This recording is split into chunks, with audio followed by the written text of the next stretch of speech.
Le Ramadan est le mois du Coran, car le Coran aime le Ramadan et Ramadan aime le Coran. Dans la sourate Al-Baqarah, verset 185, Allah subhanahu wa ta'ala dit: le mois de Ramadan au cours duquel le Coran a été descendu comme guidé pour les gens et preuve claire de la bonne direction et du discernement. Alors c'est pour cela qu'à chaque Ramadan, notre bien-aimé prophète Mohammed sallallahu alayhi wa sallam avait l'habitude d'étudier le Coran avec l'ange Jibril alayhi salam.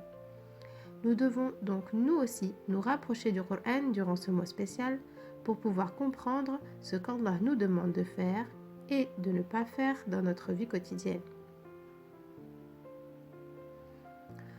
Aujourd'hui, nous allons voir le premier verset du Coran qui a été révélé par Allah au prophète Mohammed sallallahu alayhi wa sallam.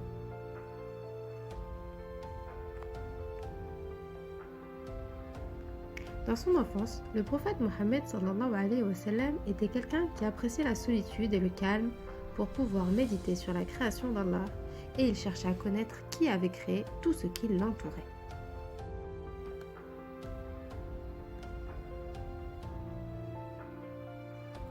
À l'âge de 38 ans, le prophète Mohammed sallallahu alayhi wa sallam décida de passer son mois de Ramadan seul, retiré dans une grotte appelée la grotte de Hira. Il passa le mois entier à méditer et à réfléchir sur qui était Dieu et à rechercher la vérité. Et quand le mois de Ramadan fut terminé, il redescendit à la Mecque et rentra chez lui.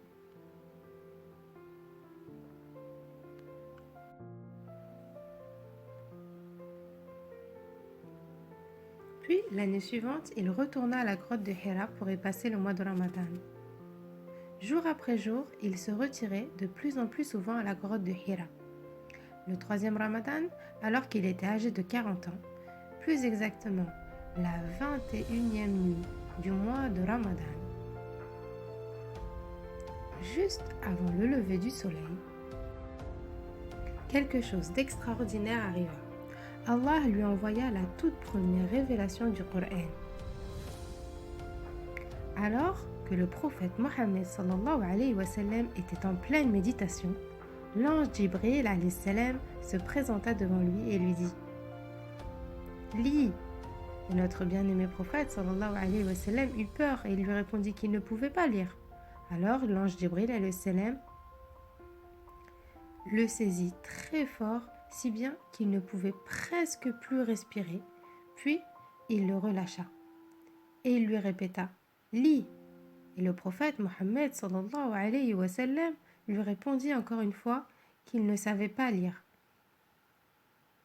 Alors, l'ange Jibril alayhi salam le ressaisit une seconde fois, puis le relâcha, et lui dit: lis. Ce à quoi le prophète Mohammed sallallahu alayhi wa sallam lui répondit qu'il ne savait pas lire.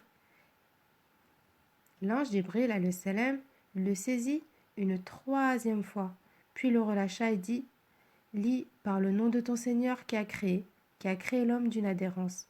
Lis, ton Seigneur est le très noble qui a enseigné par le Kalam, qui a enseigné à l'homme ce qu'il ne savait pas. Et c'est ainsi que l'ange Jibril alayhi salam a révélé au prophète Mohammed sallallahu alayhi wa sallam les 5 premiers versets du Coran que tu trouveras au début de la sourate Al-Alaq.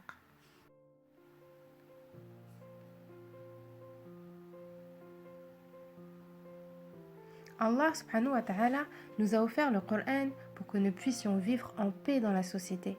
Il est un guide et c'est pour cela que nous devons lire le Coran et le comprendre, car sinon nous ne pourrions pas comprendre ce qu'Allah essaie de nous dire à travers ses paroles ou ce qu'il nous conseille de faire. C'est un peu comme si le Coran était une ordonnance dans notre vie quotidienne et il nous explique comment devenir une bonne personne.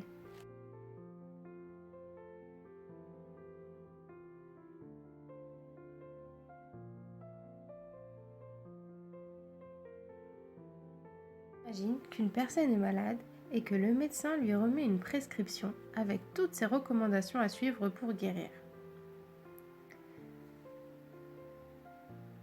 Si la personne se met à simplement lire la prescription des centaines de fois, penses-tu que cette personne pourra guérir ? Et non, Il faut suivre les conseils du médecin et les mettre en pratique, pas seulement les lire. Eh bien, de la même manière, nous devons suivre les recommandations d'Allah en lisant le Coran et en essayant de le comprendre.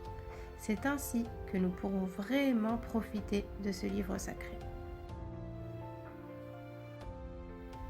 Le jour du jugement dernier, lorsque nous serons tous rassemblés devant notre Seigneur, le Coran sera témoin pour chacun d'entre nous. Comme lors d'un procès, on interroge le témoin qui témoigne soit en faveur de l'accusé, soit contre lui.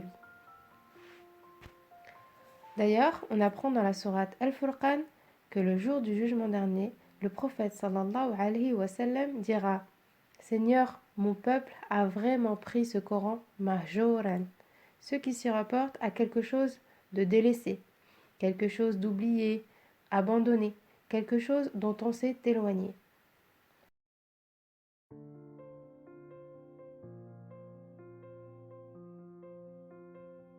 Eh bien, s'éloigner du Coran, ce n'est pas seulement ne plus le lire, mais c'est surtout s'éloigner de ses enseignements. On devrait se poser la question, est-ce que le Coran est notre guide dans la vie? Est-ce qu'on suit vraiment ses conseils, ses enseignements?